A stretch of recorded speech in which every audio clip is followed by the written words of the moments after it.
Crime की दुनिया में और ख़ासतौर पर क्राइम इन्वेस्टिगेशन के मामले में ऐसा कई बार देखा गया है कि कोई कत्ल होता है या कोई और क्राइम होता है, किसी के ऊपर शक होता है, पुलिस उसको उठा लेती है, पूछताछ करती है, फिर उसके बाद चार्जशीट दाखिल होती है, अदालत में सबूत नहीं मिलता, केस कमज़ोर होता है और सामने वाला बरी हो जाता है।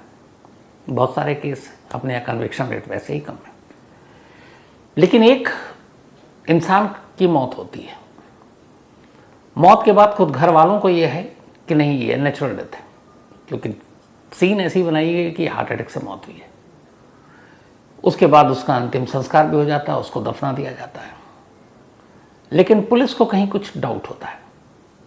अब पुलिस को शक है, वो अपने सीनियर अफसरों से बात करती है कि इस मामले में कुछ गड़बड़ है, ये नेचुरल डेथ नहीं है।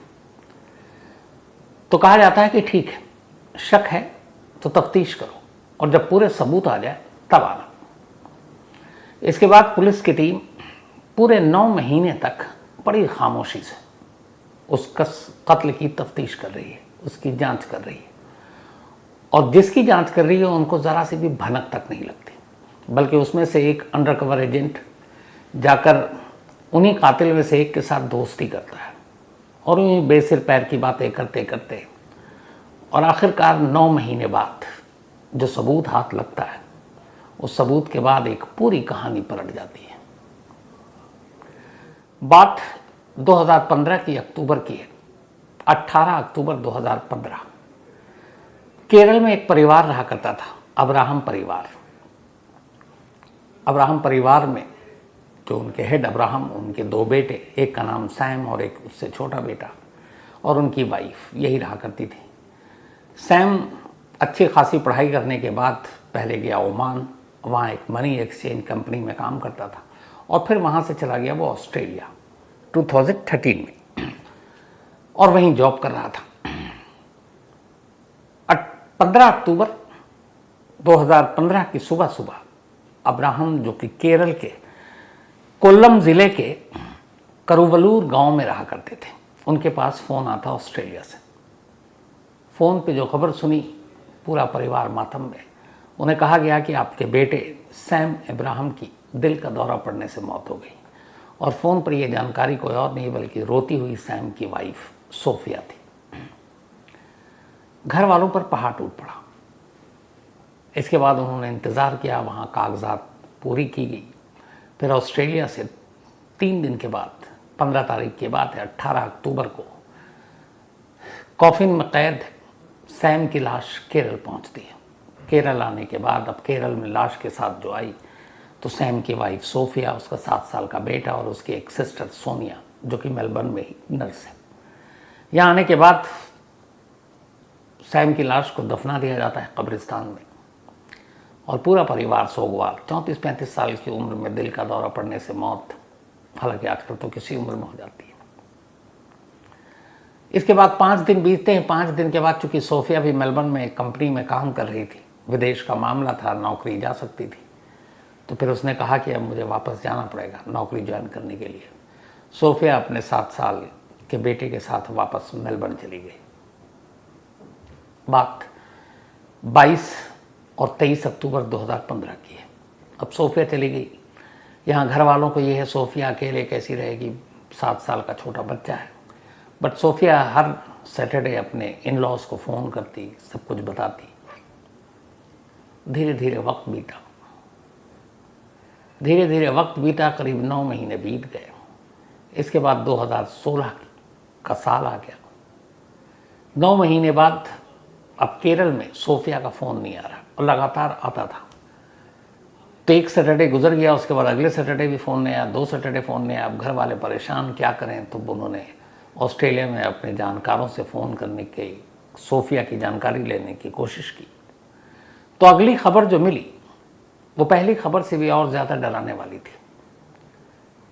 यहाँ केरल में अब्राहम के परिवार वालों को खबर मिली कि सोफिया तो पिछले 15-20 दिनों से ऑस्ट्रेलियन पुलिस की कस्टडी में है। तो उन्होंने कहा क्यों, ऐसा क्या किया। तो उन्होंने कहा कि कुछ नहीं, उसके ऊपर एक मर्डर का चार्ज है। मर्डर किसका किया। तो बताया गया कि मर्डर उसने अपने हस्बैंड सैम अब्राहम का किया था। अब ये सुनकर घर वालों के पैरों तले ज़मीन निकल गई।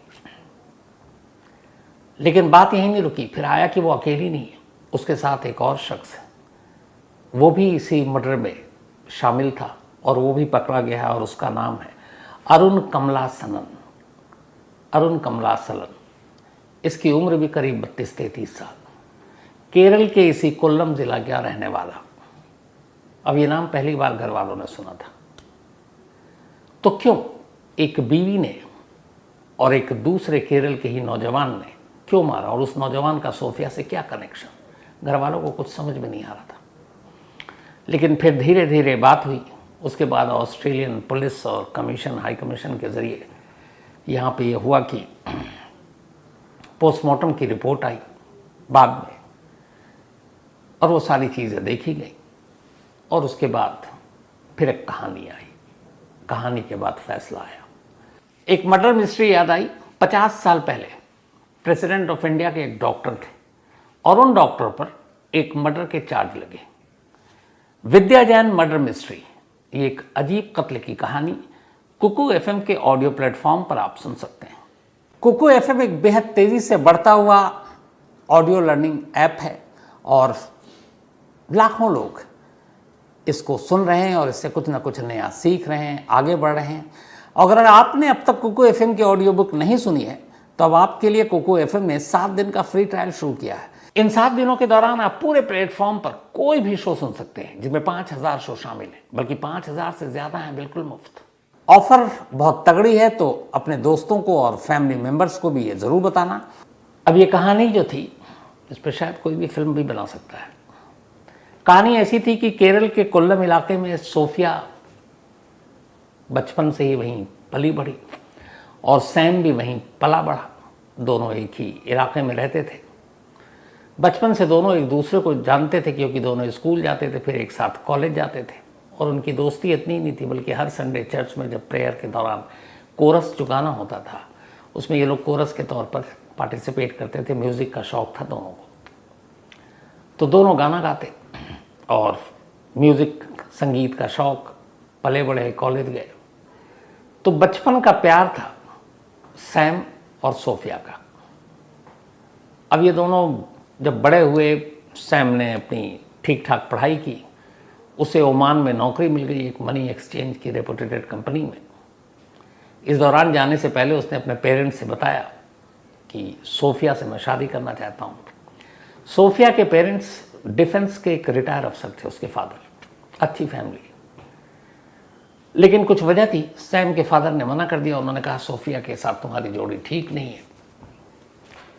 लेकिन सैम जिद करने लगा। इस दौरान में फिर सोफिया ने कहा कि अगर सैम से मेरी शादी नहीं हुई तो मैं जान दे दूंगी। जब सैम के घर वालों को पता चला तो फिर उन्होंने कहा चलो हटाओ, बच्चे बड़े हो गए, अपनी मर्जी से शादी करना चाहता हूँ, करने दो। घर वालों ने इजाज़त दे दी। सैम और सोफिया की शादी हो गई। बचपन का प्यार उसे अब एक हस्बैंड के तौर पर मिल चुका था। 2008 में शादी हुई। 2008 में शादी के करीब 1-2 साल बाद सैम ओमान पहुंच जाता है जॉब के सिलसिले में, और इसके साथ फिर सोफिया भी जाती है। फिर कुछ वक्त के बाद सोफिया वहाँ प्रेग्नेंट हो जाती है, तो फिर वो वापस चली जाती है। 2009 की बात होगी, 9-10 की। आने के बाद वो एक बेटे को जन्म देती है। अब सोफिया की एक बहन सोनिया मेलबर्न ऑस्ट्रेलिया में रहा करती थी, वहाँ एक हॉस्पिटल में नर्स है। तो फिर उसने कहा कि अब मुझे ऑस्ट्रेलिया जाना है। बहन ने भी कहा आ जाओ, तुम्हारे लिए यहाँ जॉब है। चूँकि उसने MSc इन इलेक्ट्रॉनिक्स किया हुआ था, तो उसको ऑस्ट्रेलिया में मेलबर्न से जॉब मिल जाता है। जॉब लेटर मिलने के बाद वो अपने बेटे के साथ ऑस्ट्रेलिया चली जाती है, और तय ये होता है कि अब सैम भी ओमान से ऑस्ट्रेलिया शिफ्ट हो जाएगा। तो वो भी एक मनी एक्सचेंज कंपनी में बात करता है। और उसके बाद 2012 में सोफिया पहले अपने बेटे को लेकर मेलबर्न चली जाती है अपने सिस्टर के पास, और अभी सैम ओमान में है। 2013 में अब सैम भी पहुंच जाता है ऑस्ट्रेलिया। अब हस्बैंड वाइफ बेटा तीनों एक साथ वहाँ रह रहे हैं, दोनों जॉब कर रहे हैं, ज़िंदगी सब खुश, सब कुछ अच्छा चल रहा है। इसी दौरान लास्ट 2015 में 11 अक्टूबर से, अक्टूबर का महीना था, छुट्टियों पे हर साल अक्टूबर में सैम अपने घर केरल आया करता था। तो अक्टूबर 2015 में भी घर आया, और घर आने के बाद बड़ा खुश था, अपनी बीवी और बेटे दोनों को लेकर आया था, यानी सोफिया को। एक दिन उसने मजाक मजाक में अपने फादर से कहा कि मुझे लगता है कि मैं बहुत ज़्यादा जीऊँगा नहीं। तो उसके फादर को गुस्सा आया कि तुम्हारी इतनी यंग एज है, तुम ऐसी बातें कर रहे हो। फिर उसने हंसी में टाल दिया। फिर अपने एक दो करीबी दोस्तों और रिलेटिव को उसने कहा कि शायद अब अगली बार जब मैं आऊँगा तो किसी कॉफिन में आऊँगा, किसी ताबूत में आऊँगा। उन्होंने भी डांटा, वो हंसा और चला गया। 11 अक्टूबर 2015 की उसकी वापसी की फ़्लाइट थी। वो गया और वाकई उसके ठीक 3 दिन बाद 15 अक्टूबर 2015 को उसकी मौत की खबर आई थी। तो जो बातें उसने कही थी वो सच हुई थी, लेकिन सवाल ये था कि सैम को कैसे पता था और क्या कुछ ऐसा हुआ। तो अब ये तो कहानी का एक पार्ट है। एक बचपन की मोहब्बत स्कूल के दिनों से कॉलेज तक परवान चढ़ी, फिर दोनों ने शादी की, एक बेटा हुआ, केरल से ओमान पहुंचे, ओमान से ऑस्ट्रेलिया पहुंचे। लेकिन इत्तेफाक से जब ये शादी हुई और सोफिया और सैम दोनों एक दूसरे को प्यार करते थे, और वही सोफिया जो कहती थी कि अगर मेरी शादी सैम से नहीं हुई तो मैं अपनी जान दे दूंगी, जिसकी वजह से सैम के घर वालों ने उसकी शादी की। उसी सोफिया का एक और कहानी थी। कहानी ये थी कि बचपन का प्यार सैम था, लेकिन जब वो कॉलेज पहुंची तो उसका एक नया प्यार आया, और इस नए प्यार का नाम था अरुण कमलासनन। जब दोनों मास्टर कर रहे थे एमएससी इन इलेक्ट्रॉनिक्स केरल में, तब अरुण और ये दोनों करीब आए, दोनों की दोस्ती हुई। दोस्ती के बाद प्यार हो गया। ये दूसरा प्यार था सोफिया का। उसके बाद कुछ वक्त तक का ये प्यार रहा। फिर अरुण ऑस्ट्रेलिया चला गया और मेलबर्न में वो एक आईआईटी कंपनी में काम करने लगा। वहाँ जाने के बाद उसकी शादी हुई और उसके साथ उसका एक बच्चा हुआ। तो अपनी वाइफ के साथ वहाँ बिल्कुल ठीक ठाक खुश। अभी तक जब सोफिया की शादी हो गई, बेटा हुआ, सिस्टर थी मेलबर्न में, बट उसका शादी के बाद भी जो अरुण है उसके साथ कांटेक्ट ख़त्म नहीं हुआ था। दोनों व्हाट्सएप पे और बाकी बातचीत करते रहते थे। और सोफिया का ऑस्ट्रेलिया जाने के पीछे मकसद ही यही था कि अरुण वहाँ है, और इसीलिए उसने सैम को तैयार किया और उसने कहा हम ऑस्ट्रेलिया चलते हैं, वहाँ बेहतर लाइफ है। लेकिन इस अरुण नाम के कैरेक्टर के बारे में सोफिया का पूरा परिवार कोई नहीं जानता था। दोनों ने इस रिश्ते को इतना गुप्त रखा था। अब 2012 में सोफिया वहाँ पहुँच गई। 1 साल बाद पहुँचता है सैम। तब तक ये अपना एक अपार्टमेंट ले लेती है, लेकिन फिर भी इस तरीके से मिलती है कि कोई उसका परिचित, उसका जानने वाला कभी अरुण को ना देख पाए। अब उसके बाद जब सैम पहुँच गया तो मिलने में दुश्वारियाँ होने लगी। अब दोनों व्हाट्सएप पे लंबी लंबी बातें, फ़ोन, चैट सब करते। और फिर धीरे धीरे सोफिया को यह ख्याल आया कि ऐसे कब तक ज़िंदगी चलेगी। फिर उसने अरुण से बात की, और सोफिया की एक आदत थी, वो डायरी लिखा करती थी, और उसने अपनी डायरी में सारी भावनाएं लिख रखी है अरुण के बारे में। वो डायरी एक सबूत है कोर्ट में जो पेश किया गया। वो डायरी सारे मलयालम में लिखी हुई थी, उसको फिर ट्रांसलेट किया गया इंग्लिश में। तो अब वो बात करने लगी कि कब तक ऐसे हम छुप छुप कर मिलेंगे। अब हमें लगता है कि हम दोनों को एक हो जाना चाहिए। अरुण भी तैयार, वो भी उसको उतना ही प्यार, लेकिन बीच में सैम का क्या करें। तो फिर दोनों ने मिलकर तय किया कि अगर सैम को रास्ते से हटा दें तो फिर हम दोनों की ज़िंदगी के बीच में कोई नहीं आएगा, और हम वैसे भी अपने देश से बहुत दूर ऑस्ट्रेलिया में हैं, यहाँ कौन पूछने वाला है। दोनों तैयार हो गए। फिर पहली बार इसी साल 2015 में फरवरी के महीने में एक मेट्रो स्टेशन के बाहर अपनी कार पार्क कर रखी थी सैम ने, और उसी कार की ओट में अरुण छुपा हुआ था, चेहरे पे नकाब था, और उसने उसको चाकू से वार किया था जो गर्दन पे और चेहरे पे लगा, लेकिन वो बच गया। बाद में पुलिस ने समझा कि ये चूँकि एक मनी एक्सचेंज कंपनी में काम करता है तो कुछ रॉबर्स लुटेरे होंगे। चेहरा पहचान में आया नहीं, लेकिन फिर वो पुलिस में कंप्लेंट दर्ज की। अब वो हादसे में बच गया। अब फिर से प्लानिंग शुरू हुई। तो आखिरकार लास्ट में सोफिया और अरुण ने तय किया कि किसी को शक ना हो तो एक ऐसा पॉइजन दे देते हैं जिससे लगे कि दिल का दौरा, हार्ट अटैक हुआ है। उन्होंने कहा ठीक है। इसी के बाद 11 अक्टूबर 2015 को जूस में मिलाकर सोफिया ने साइनाइड अपने पति को दिया, यानी सैम को। सैम ने पी लिया। इसके बाद उसने इशारा किया, मैसेज किया, अरुण घर आ गया। चेक किया उसने, पर उसने देखा कि गिलास में थोड़ा सा जूस बचा हुआ है। उसे लगा कि कहीं बच ना जाए। उसने या तो वो मतलब नींद में या बेहोशी में या शायद मौत हो चुकी, फिर भी जबरन मुंह खोला और उस बाकी गिलास को भी मुंह में डाल दिया जो पॉइजन था, और उसके बाद वो वहाँ से निकल गया। उसके बाद पूरी रात उसी बेड पर सोफिया रही। 7 साल का उसका बेटा रहा और उसके पति की लाश थी। सुबह होने का इंतज़ार करने लगी। सुबह होने के बाद उसने जैसे देखा, पहले चिल्लाई, चीखी, पड़ोसी आए, अस्पताल ले गए, और यही था कि दिल का दौरा है, दिल का दौरा है। फिर उसने अपने घर पे फ़ोन किया। फिर उसने पुलिस को स्टेटमेंट दिया कि हम रात को सब ठीक सोए थे, सुबह शायद हार्ट अटैक है। और उसने ये भी कहानी सुना दी कि इनको दिल की कुछ प्रॉब्लम भी थी। अब एक फैमिली, एक 7 साल का बच्चा और एक वाइफ का रो रो कर हाल बुरा। ऑस्ट्रेलियन पुलिस ने भी ले जाकर हॉस्पिटल में, और जो रिपोर्ट दी एक, वो यही थी कि दिल का दौरा पड़ने से ये शायद मौत हुई है।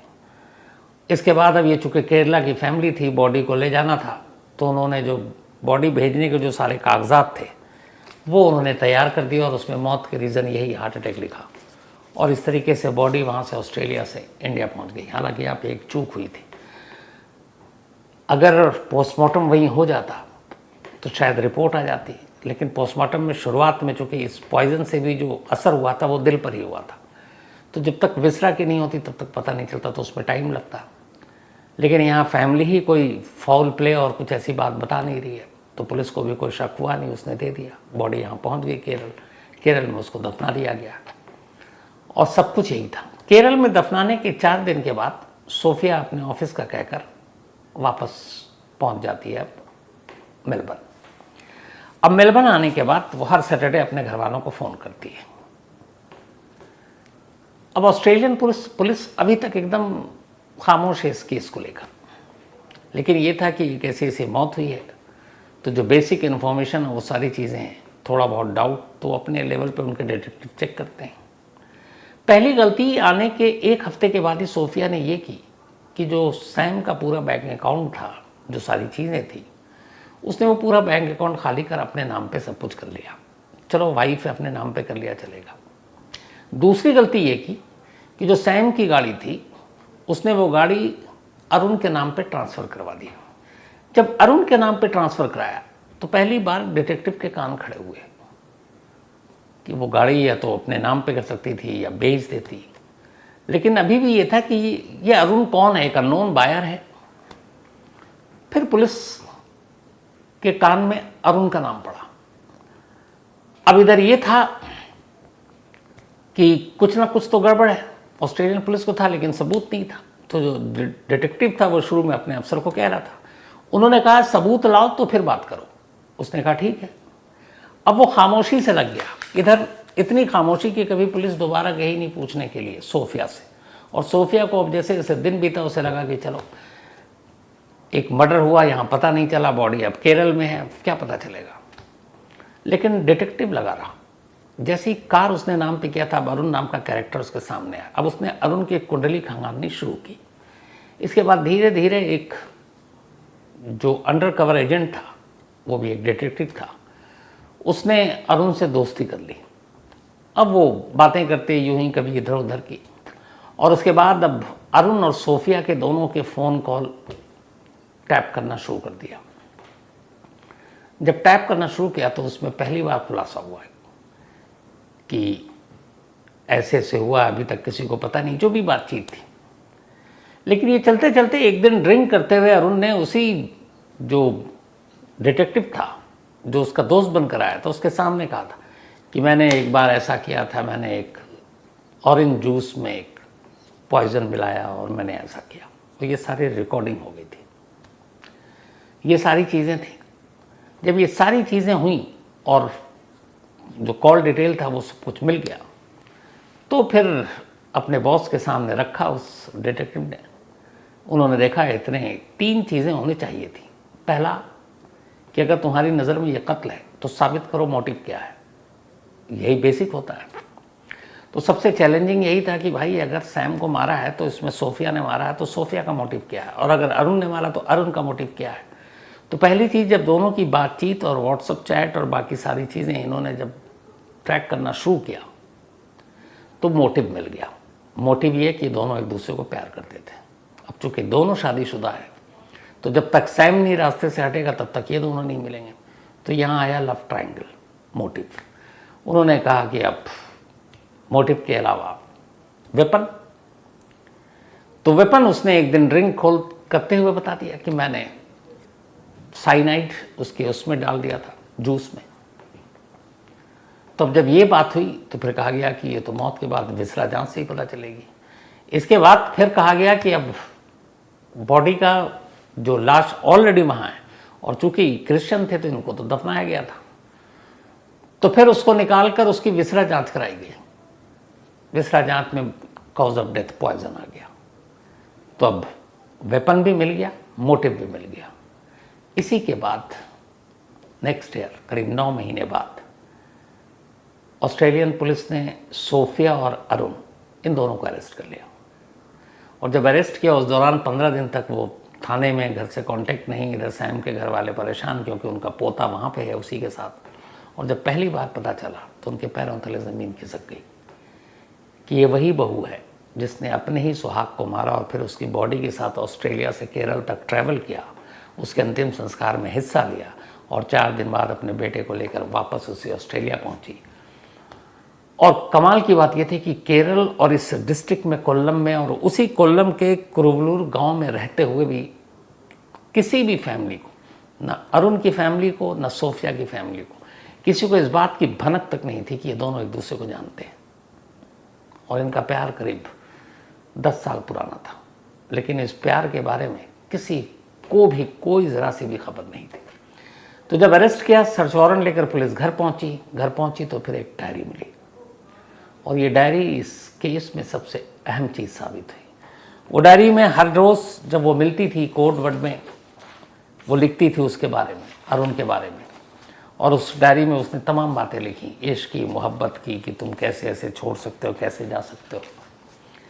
तो उस डायरी के करीब 100 से ज़्यादा पेजेस थे जिनको इंग्लिश में ट्रांसलेट कराया गया और फिर कोर्ट में रखा गया। वो जो रिकॉर्डिंग थी फ़ोन कॉल की वो रखी गई, जो चैट थे, मैसेजेस थे वो रखे गए, जो बैंक के और बाकी डॉक्यूमेंट्स थे, जो कार के डॉक्यूमेंट्स थे वो रखे गए। और इन सबको जब रखा गया उसके बाद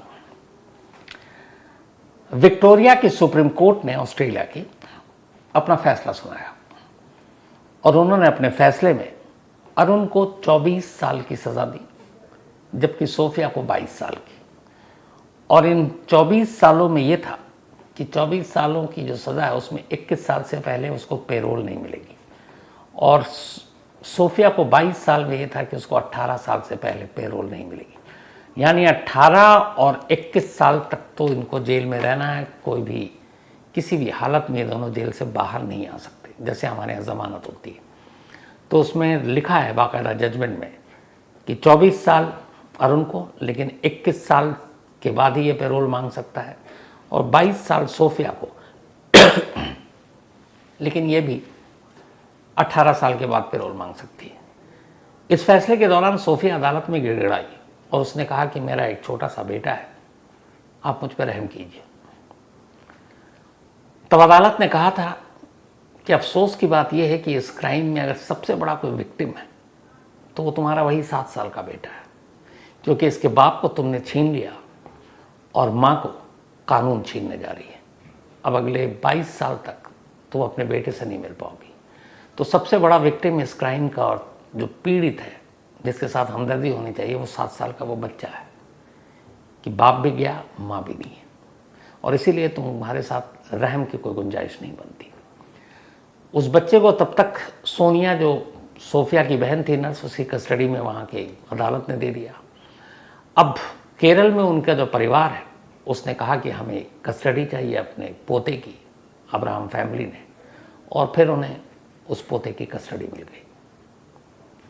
सोफिया और अरुण अब भी मेलबर्न की जेल में। तो ये थी आज की कहानी।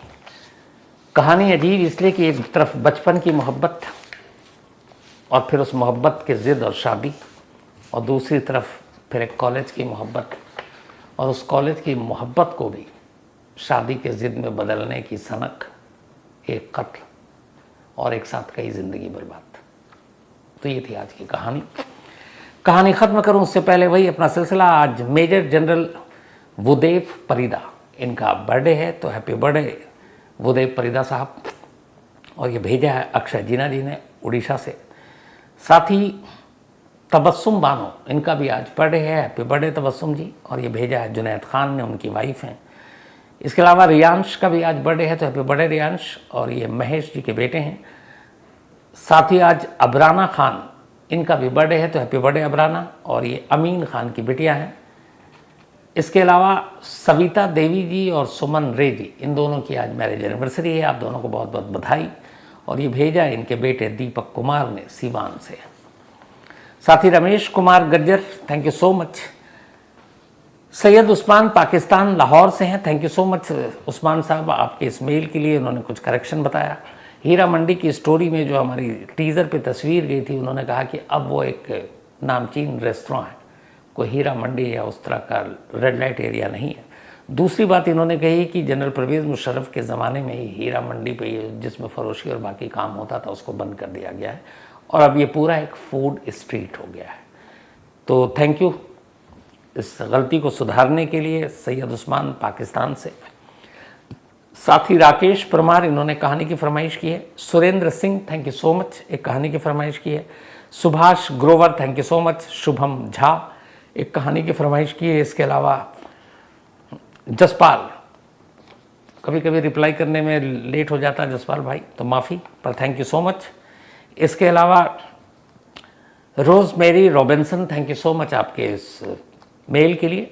Suresh Lal Bhil, thank you so much. Rajsamand हैं, ये है राजसमंद से। तो लास्ट में आपको वापस एक बार फिर से याद दिला दूं कि डिस्क्रिप्शन में जो लिंक है वहाँ कुकू FM डाउनलोड करके कुकू FM ने 7 दिन का फ्री ट्रायल शुरू किया है। इन 7 दिनों के दौरान आप पूरे प्लेटफॉर्म पर कोई भी शो सुन सकते हैं, जिनमें 5000 शो शामिल हैं, बल्कि 5000 से ज़्यादा हैं बिल्कुल मुफ्त।